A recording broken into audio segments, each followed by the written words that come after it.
Yo, yo, yo. Welcome to NS9. I'm sorry. Yeah, the NS9 postgame show powered by Permane Brothers. I'm your host, Anthony DiNardo.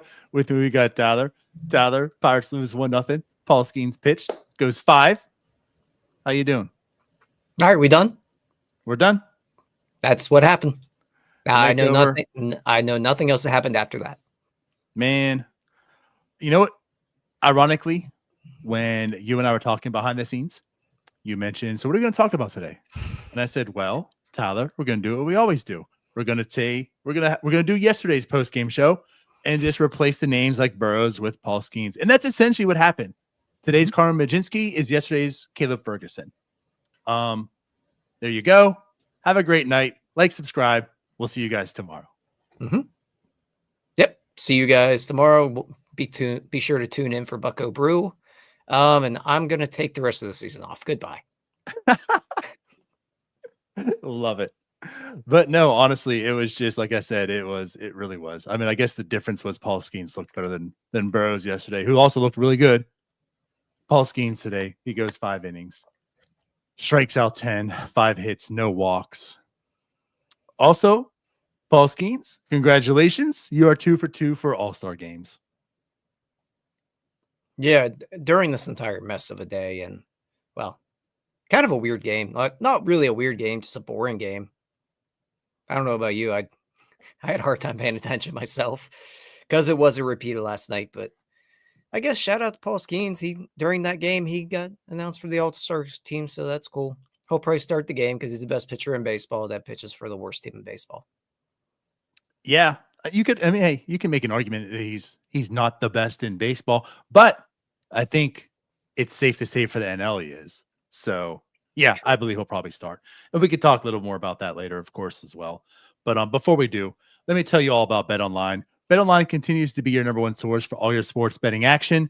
And with baseball in full swing and football season around the corner, BetOnline has more ways to stay on the action with the latest odds, news and scores, even live in-game betting. From MLB, UFC to tennis and NFL futures, BetOnline remains your choice for sports wagering info. In between games, head over to the BetOnline Casino with all the top Vegas-style games, including poker and live casino. Head to the website today and take advantage of the industry-leading VIP program with level-up bonuses and weekly cash boosts. BetOnline, the game starts here. So yeah, Tyler. So again, the game started today. It was going to be a good matchup. I mean, it was Paul Skenes, George Kirby. We know George Kirby is a very good pitcher. However, it's this year, maybe not having the best season, of course, to his standards. But, I mean, still, he's a good pitcher. This is the Pirates lineup that was potent for 6 games, found its way back to having no runs in the first 2 games of this series. So, yeah, who knows what was going to happen. I put out a poll today on Twitter. Will the Pirates score over or under 1.5 runs? For all those who said over, you were wrong. But yeah, it was going to be a good pitching matchup, and honestly, like, it didn't disappoint. It was a good pitching matchup on both sides. It was, and we always do joke that if you're going to get right, it's best to face the Pirates, and it was a get right game for George Kirby. There you go. He's a good pitcher. Coming into it, you were going to have a duel. You hope to be on the better side of it. Both got 19 combined strikeouts from both starters in 11 and a third innings. Like, neither of them really went deep into this game. I guess Kirby went a little deeper, but he didn't go super deep into the game. Still, they were racking up swings and misses today. The hitters didn't really stand a chance. No. Yeah. 93 pitches for Kirby. And as a lot of us already know, 78 for Paul Skenes, which, as I alluded to, we will talk a little bit more about that later. But I mean, again, you anticipated this being a pitcher's duel just because Paul Skenes is Paul Skenes. Seattle Mariners lineup is good. We have talked about that. They are good. Pirates lineup, not so good. So, yeah, that was going to be in favor of Kirby. But regardless, they are two talented pitchers. It's probably going to be a pitcher's duel. So, if you want to see good pitching, you saw it today. But again, you thought maybe if the Pirates were able to squeeze out one or two runs, like there's a possibility, a chance. Every time Paul Skenes takes the mound, I just feel like all you need to do is score maybe one or two runs and you have a chance. And it seems as if every time Paul Skenes takes the mound, that's when they decide, well, one or two runs is just way too difficult. And that's what happened today. 0 runs. And it didn't look as if there's been times where, like, they've been able to get on base, not find a way or an opportunity to score. Today, again, much like yesterday, they really weren't even finding the way on base. Now, they did have 5 hits at the end of the day, 5 base runners in total, which was 2 more than yesterday. So I guess improvement. But right, like when you're scattering 5 hits across 9 innings, like you're just not going to score runs. And no walks. No walks. Like and also with those 5 hits, no extra base hits. Right. So you get no walks, no extra base hits. I mean, they didn't exactly make life difficult for Kirby either. They let him get ahead of him constantly. They're in 2 strike counts constantly. It wasn't good at bats today. They didn't make him work. They didn't get him out of the game early enough, really. Like, if you grind out a few more at bats, maybe you get him out in the 5th. Maybe they can't go as deep into their bullpen. They really only have to eat 11 outs at that point or 14 outs at that point. So you get that out of your bullpen. That's what ended up happening. And my God, you said 1 or 2 runs for Paul Skenes, dude. I want 1 or 2 damn hits. Can we have 1 or 2 hits by the time Paul Skenes leaves the game? That'd be great. Right. Yeah. And I not jokingly, but right. Like Andrew McCutchen, second at bat today, he got a hit. And I was like, hey, it only took 2 batters today. We got a hit. Maybe things are turning, right? Maybe. And that was the first and last hit, like you mentioned, of Paul Skenes' tenure in this game. It didn't happen until afterwards where they started getting a few hits here and there. Again, only 4 more. But right, again, like the offense was just perfectly non-existent. We talked about the strikeouts yesterday. There was 13 today by the Pirates. McCutchen with 2, Reynolds with 3. By the way, long pause there. Reynolds has been bad again. It seems as if he has a very, very hot week at this point in time. It's not like a hot June, and it kind of carries over into being a solid season. He's bad for like a month and a half and then has like a hot week. He's back to bad again. 3 strikeouts by him over 4. Nick Gonzalez, 2 strikeouts. O'Neill Cruz, 2 strikeouts. So, yeah, there you have it. Like the only guy who started the game today didn't have a strikeout was IKF, who also went 1 for 3. There's not enough talent here, man. Like, we can gripe all we want, but there's just not enough dudes up and down this lineup. I don't think they're getting the most out of everyone, but I don't know what that ceiling is. It's not very high. That's really what we're coming down to. There's not enough talent here. There's not enough talent. But again, the guys that do have that talent and should be producing at some level also aren't. Like you talk about getting the most out of guys. Again, like Brian Reynolds having a 674 OPS at this point of the season. That can't happen. I'm okay with slow starters. I mean, Kutch was notorious for being like a slow starter at times, but again, slow starter by like their terms also, not slow starter as in like, hey, he's 40% below average player. It's a slow starter like, hey, he's just an average player right now. When's it going to turn up and when are we going to see MVP type of Kutch, He was a slow starter and has just been bad. So like, again, a 674 OPS, right, where it's been maybe 3 weeks in this entire season where he's been like the Reynolds we know to get him up to the 674 OPS. I feel O'Neill Cruz, I mean, same thing. Now he had him and Henry Davis together, one of the better plays I've seen. But a 717 OPS, like that's not good enough for O'Neill Cruz. He can't be an average hitter. That's not what makes O'Neill Cruz O'Neill Cruz. He's a below average hitter right now. Like, yeah, but again, like he can't be an average hitter. Like you need O'Neill Cruz to be 15-20% above average, and he can absolutely do that. Even Kutch now 738 OPS. I'm not going to harp on him too much here, but he has been struggling more of late also. I completely do agree with you. Like Brian Reynolds being as bad as he is right now is a very big reason for why this team is as bad as they are. Mm-hmm. Brian Hayes, same thing. I mean, outside of that, like Henry Davis, you hope to get more out of him, but I'm not going to harp on him. But those two guys need to be better. Outside of that, and three guys, Neil Cruz, sorry, I forgot. I always forget him. Those three guys need to be better. Outside of that, there's not much here. Like, yes, going back-to-back days, getting shut out like this and looking like this offensively is pathetic and inexcusable. But if those three guys are at their best, they might score 2 or 3 runs today, which would have won the game. But yeah, it's a multitude of things. Well, it is outside of pitching. Yeah. And like, again, to kind of go to that, I mean, this pitching staff, Seattle Mariners, they're a good offense. I mean, they're one of the better offenses in baseball. No problem here. Not a problem at all.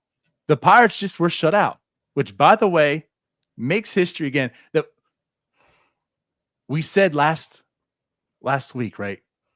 That 6-game stretch the Pirates played, and again, that series, the one that it ended on, with they shut out the Cardinals and they scored 45 or 44 runs or whatever it was. Ridiculous, right? That might have been the best series ever played in baseball. Just because of differential, just because of the 3 shutouts or whatever, right? I mean, what the Pirates were doing, they're coming in here hot. They're the first team ever to shut out a team in a series and then turn around and get shut out the very next series. The first team ever. Pirates make history again today. The wrong side of it. Just tack it on for more things that happen this year that don't even rank in the top 10 of weirdest things. Didn't we do something in like did. April, the top 10, and it was like, yeah, that's kind of funny. That's so many things that have gone this year that it's like, that would be like the top 5 for some organizations. And it's like, oh, that's like number 18 for us. No, it's going to be a footnote in this season. Yeah, that's funny. I forgot about that. But regardless, yeah. So the Pirates make history today in doing so. This is like a perfect embodiment of 2025 also. It's just been the Pirates excel in way. I mean, they do. And again, it's mostly because of pitching, right? They have some fantastic stuff. They excel in so many ways, and then are just so terrible in other ways. And it's just like, come on, can we meet in the middle somewhere? Part of that excelling, again, Paul Skenes. His ERA now a 1 point, is it what is it again? 1.7, 1.94. That's right. 1.94 now, back down. 1.94 ERA on the year. Fantastic. 10 strikeouts, 5 hits, 5 innings. Let's bring that up though. 78 pitches, Ty. I don't know if that ultimately would have mattered. Pirates probably losing 1-0 regardless, but 78 pitches, Ty. What are your thoughts there right now? I didn't like it. I understand why you probably want to pull him a little bit early. He is going to have a career high in innings this year. He's going to throw a lot. All-Star game's coming up. Good chance he's a starter in that game. You can line him up to be the starter there. That shouldn't be in the back of your mind at all. I'm sorry. And I don't know if it was. Maybe it was. Maybe it wasn't. Maybe they're just being extra cautious with Skenes. I don't like it. Let him pitch. It's 78 freaking pitches. You're telling me he can't go out there and go up to 100? We're not asking him to go out and throw 120. This isn't just like a go do it for the fans. No, this is to go win a baseball game. You're still trying to win baseball games here. They don't end up scoring. It doesn't really matter. Whatever. It's still, you're not putting your best foot forward there in a spot where I don't know that doing so would hurt you in the long run.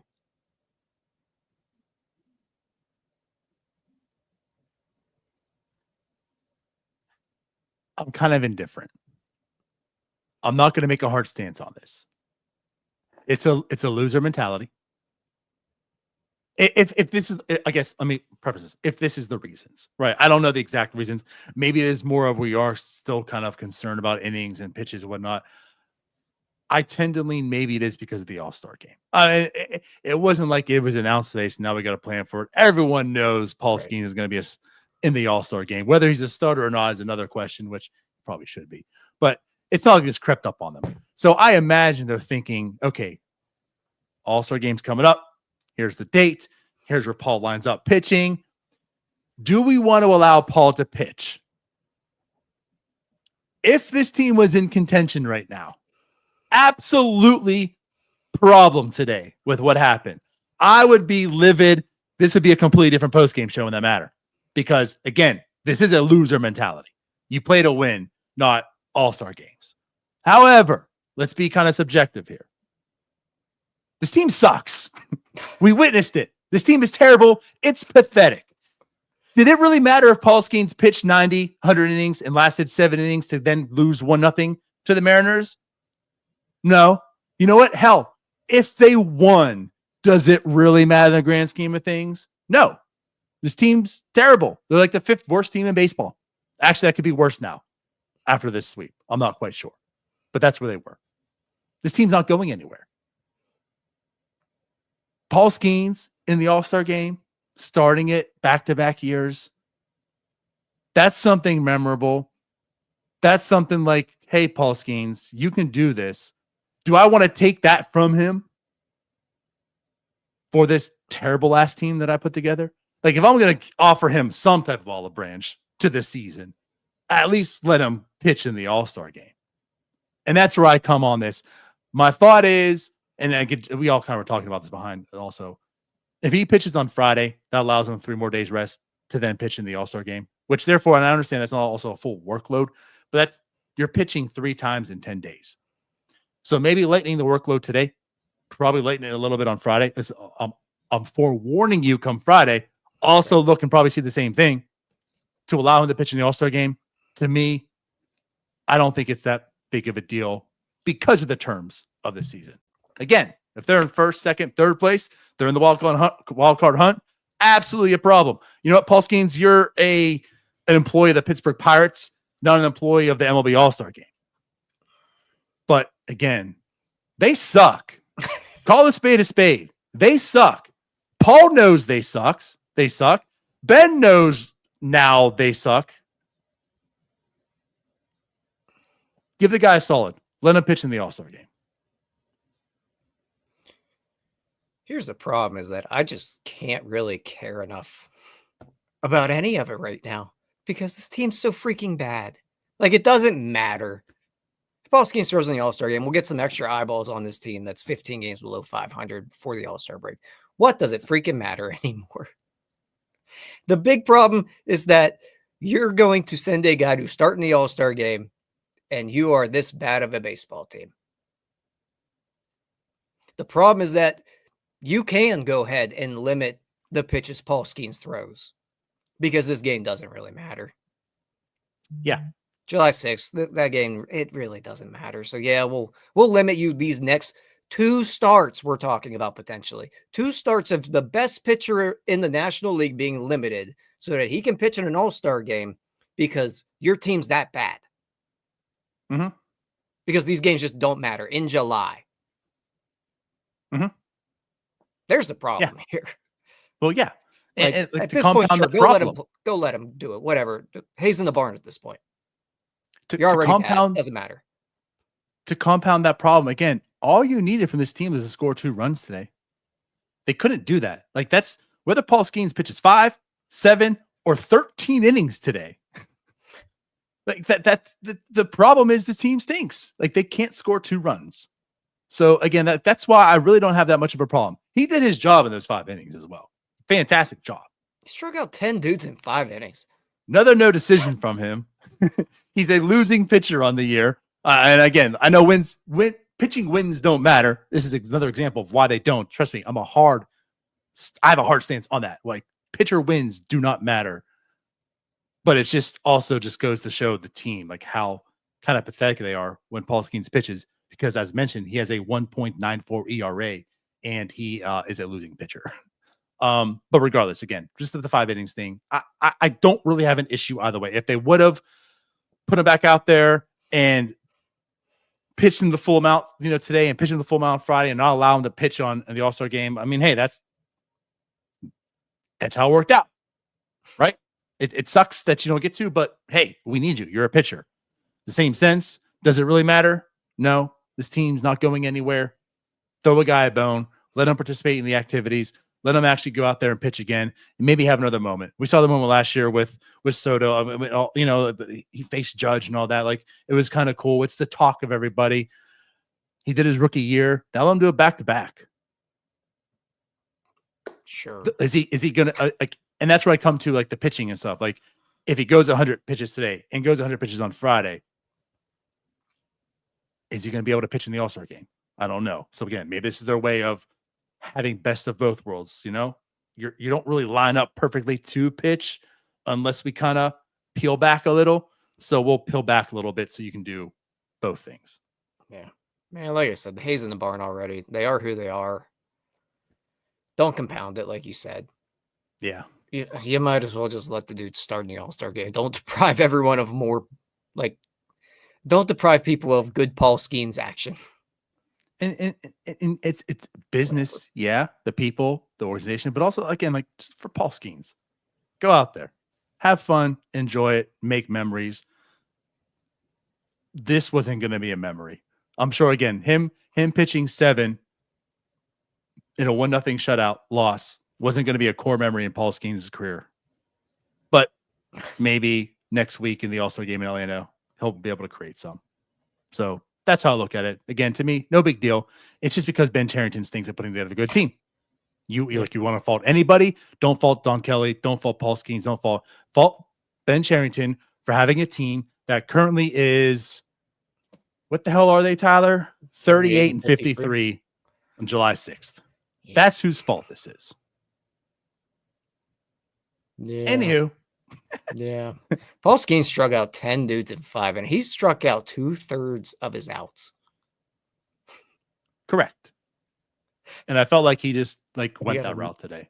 He's been trying to be efficient, which they also, like, it was efficient. It was, I mean, I know he got pulled in the 5th. You could say, oh, but he got pulled early again. Well, it wasn't his fault. He was efficient in those, but he struck out 10 guys in doing so also.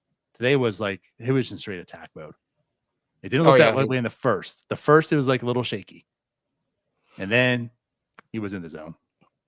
Yeah, the first is where they touched him up a little bit, and I was a little bit worried because he really had to battle some traffic there. That's where the O'Neill Cruz throw home came in, and 105 miles an hour, DiNardo.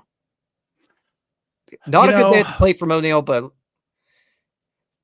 I do want to mention that play just because it's something I've noticed with O'Neill, and he's been very, very inaccurate on throws home. He really needed that one. Like, you got to show that you can get these guys every now and then. You got to make them think twice about sending guys home all the time. That's step one in it. He gets a few more here. They're not going to run on him as often. Like, when you can throw a ball 105 miles an hour, if you can show that you're accurate with it, because on no planet should he have been out there. Part of it's because he should have slid. Like, if he slides, he's probably still safe. But it took a perfect throw at 105 to get him. You got to get, like, he gets a few more of those. Teams aren't going to run on him as often. And that stat where they're they've given up the fewest amount of runs in the league, that's going to be even lower. Yeah. After this whole Skenes thing, I kind of forgot about that, but I wanted to touch on it. That play was just chef's kiss because holy hell, all the reasons, early on, we've seen O'Neill get better, but it's like, you got to learn when to pull back. You can't make every play at home. Some that he even has. We know about the arm strength. Everybody in the world knows about O'Neill Cruz's arm strength. The accuracy, though, that's up for debate. And so, like you say, teams are still going to run on them. They know the strength, but we've seen balls sail, go wide, right? So teams understand the arm strength there, but it's a good chance you probably get safe on close plays. So you're right. Send the guys. And honestly, like, that's a good send, I think, no matter who. Oh, yeah. I mean, that's a blooper in center field, guy on second, in a 0-0 ball game. Like, you're sending them. I mean, you just score. You just simply score on that play. And so, like, when he threw the ball, immediately I didn't have the thought of, oh no, that's when you hang on to it. It's like, no, I mean, you try to make that play. Mm-hmm. It's going to be close. But it was safe all the way to me. And you start seeing it getting closer, and then the bounce. And again, so much kudos to Henry Davis as well. We got to give him props. This isn't just O'Neill Cruz. I know you want to talk because it's 105.2, but also Henry Davis doing what he did. I mean, I think part of the reason why he didn't slide also was Henry Davis just kind of sitting there. Just chilling there. You probably thinking you're Polanco, there's not a play here. I'm safe. You're not sliding because of what Henry Davis showed. And he catches that, and like the ball just stuck, and Polanco runs into him. You know, I mean, like he didn't put the tag on, he just caught it, and more or less like the ball got pinned between him and Polanco, you know, and again, kudos to him hanging on to the ball, because that's also a play where like that ball comes flying out. Dude, I mean, Henry Davis did everything perfectly on that play also. He is almost as equally important to that play in my eyes as Cruz. Maybe like a 60-40 split, because that's just ungodly talent that Cruz has that he was able to make that with. But fantastic play. One of the better defensive plays I've seen in a while. And I'm glad you brought up Davis there, because how many times last year did we see Grandal have a one hopper bounce over his head on a play at the plate? It's not an easy play. It's really not. No. But Henry Davis handled it superbly today. And I mean, we saw Bart and Grandal both last year just completely miss that play over and over again. And that's why I stress it, the ball coming out. I mean, They couldn't hang on to the ball. They do make it, and the contact's made, and then you think it's out, then later after you see it, the ball's on the ground somewhere. So again, like kudos to Davis on every aspect of that. Just perfectly done. We had to get a positive in here today. We had to, and we did. And Paul Skenes. Thank you, guys. It wasn't on offense, though. It was the defense side, which, of course, also helped Paul Skenes, because that was that first inning. Again, like he was showing. Was it the first inning? It was, yeah. Okay, I want to make sure that again, if that was Paul was a little bit shaky there. He gets out of that inning. That was a big reason for that. I mean, that could have been 1-0 right then and there. They're still going that inning. Right. So that allowed him to get the no decision. It did. Could have been a loss. It could have been a loss today. No decisions are wins in my column for Paul Skenes. We need to add a third no decision line for Paul Skenes. Right. Like hockey records. Yes, agree. But yeah, again, I can't stress. And if you haven't seen it, like go look up that play. You have to. Everyone should see that play. Just amazing play. Yeah, unfortunately, nothing else good happened. Anything else we want to talk about? We want to touch on Nathan's show. Yes. That was released today. It was 4:00 to the general public. Our YouTube members were able to access it early. Once they're done here, scroll down a little bit, click on that one. Go watch it. Yeah, we introduced Nathan on NS9 Live. Said he'll have a video coming out. The video was released today. It's you and Jim having a draft on the Pirates Nightmares, the guys that just dominated the Pirates, which we touched and we talked about a little bit. So now it's out there. So if you heard us talk about it on NS9 Live last week, you can now go ahead and watch it today and see and tell us who won the draft. I think I won by so much it's not even funny. Now that it's out there, Tyler won. I mean, he picked did he pick Gleyber Torres first overall? He did. With 12 plate appearances in his career. Yeah, I won the draft right there. I agree. Tyler won it. Tyler knows how to pull them strings of emotion.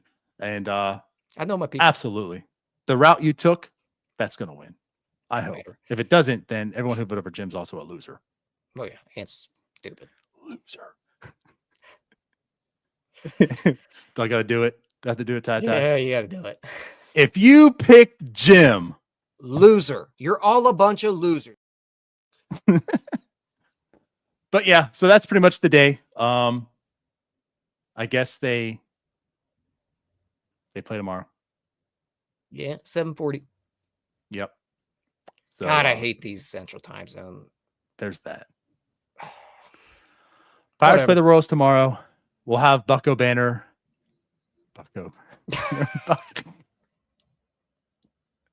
Bucko Brew will be back tomorrow morning. DiNardo, are you going to wake up for it? I hope. Hopefully, I'll be awake tomorrow morning, not sleep through it. And I am pissed to talk a little bit about that, because I definitely had an opinion that would have differed from Jim's. We would have had good back and forth about Mitch Keller and trading in division, which my stance is the best trade in division. I don't care. Make it. However, maybe you can talk about it tomorrow. That passed. So I missed out. You'll have we'll a be back different argument tomorrow. for tomorrow. Any last words before we get out of here? Nope. Just tune in, watch Nathan's stuff, subscribe to the Substack. I'm putting out newsletters every week, so don't make my work worthless. That's right. We don't talk about that enough. Go ahead. The link's also down here. We have a newsletter that comes out every week. Ty does it. So every Monday morning, you'll get your NS9 newsletter. So ahead and subscribe to that. It's also a Substack, so it's a website also, so you can view it there. But yeah, that's all. So like, subscribe, do all the fun stuff. We'll be having our July giveaway for our Patreon members here shortly as well. So with that said, we're going to get out of here. We'll talk to you guys again tomorrow. We love you all. Bye-bye. Peace out, Scouts. All right, that wraps up this episode of North Shore 9. Thanks so much for tuning in. Whether you're listening on the podcast or catching us on YouTube, if you enjoyed the show, please give this video a thumbs up and don't forget to hit that subscribe button if you haven't already. It really helps us grow. And if you're listening on the podcast, a quick review goes a long way in helping others find the show. Plus, be sure to tell a friend about us. There's always room for more here in the NS9 community. And for those looking to support us a little more, consider joining our Patreon, become an MVP member, and get exclusive perks while helping us continue to bring you more of the Pirates content you love. Thanks again for all your support, and let's go Bucks.